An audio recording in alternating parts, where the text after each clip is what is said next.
Hello mga kaibigan. So, meron po akong ipapakita sa inyo. Isa po itong project na tawag po ay bahay-bahayan. So, ito po ay ginagawa sa elementarya or high school po.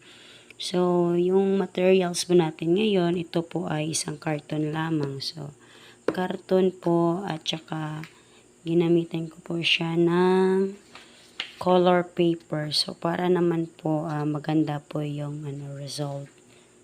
Ito po siya po.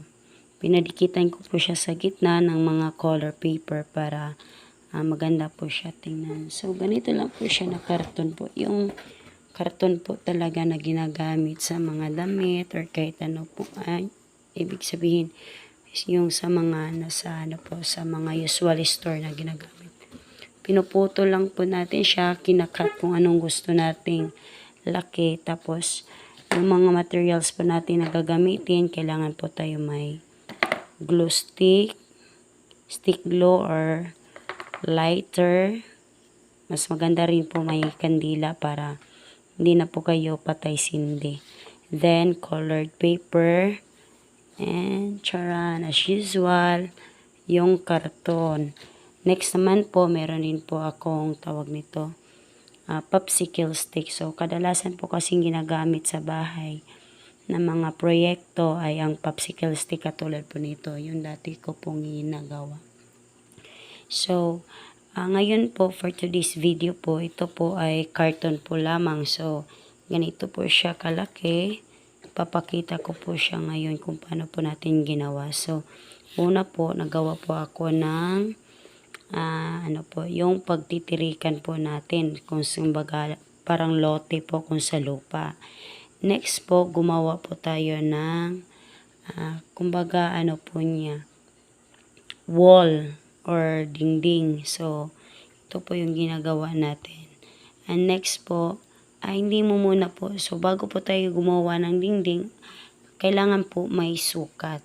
After po may sukat, kailangan po natin unahin yung nasa loob para hindi po tayo mahirapan sa paggawa. So, yung loob po muna natin unahin bago po, kahit isang wall lang po, dyan lang po yung dito lang sa likod. Then, next na po natin yung dito sa gilid. Tapos, sunod naman po, yung unahin natin after dito sa wall na nasa likod or sa harap, nasa likod po, yung isusunod po natin yung kung anong laman sa loob. So, meron po siyang table. Ayan po.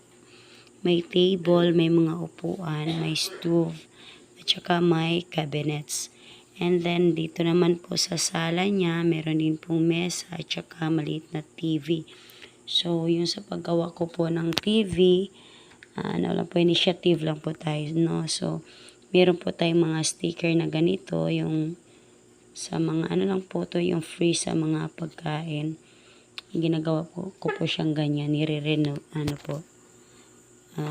parang nirenovate ko ganyan. Ayan po, 'di ba? Ang ganda tingnan.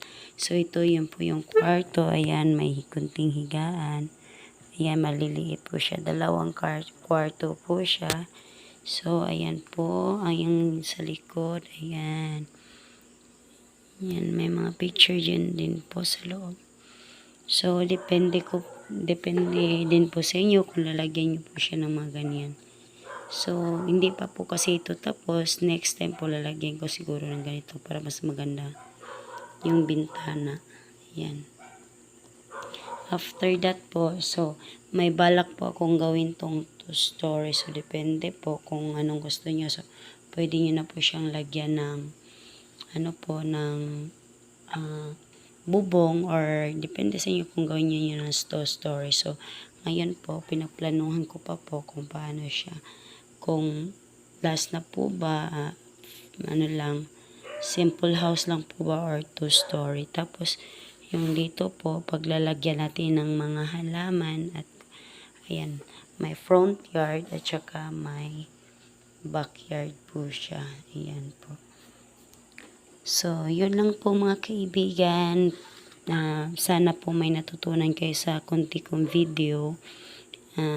Yan lang po. So, yung sa paggawa naman po ng mga upuan, nakalimutan ko po. Nag-cut lang po ako ng mga bilog-bilog. Ano lang po yan siya. Mga recycled materials na yan po. Ayan. So, depende na po yan sa inyo kung paano nyo gawin, no?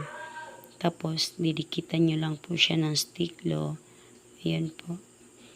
Thank you for your watching and please subscribe my channel and thank you.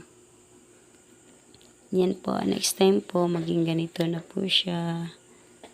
Parang bahay na po yan.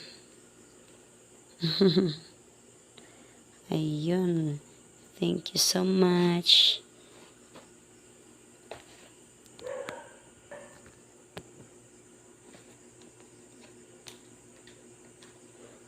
Pag ganyan. So, temporary lang po yan, guys, ha. Kung bagay ba siya maging two-story. Ganyan, pag ano lang, simple house lang po siya. So, thank you. Hopefully, you enjoy. Bye-bye, guys. Yan, guys.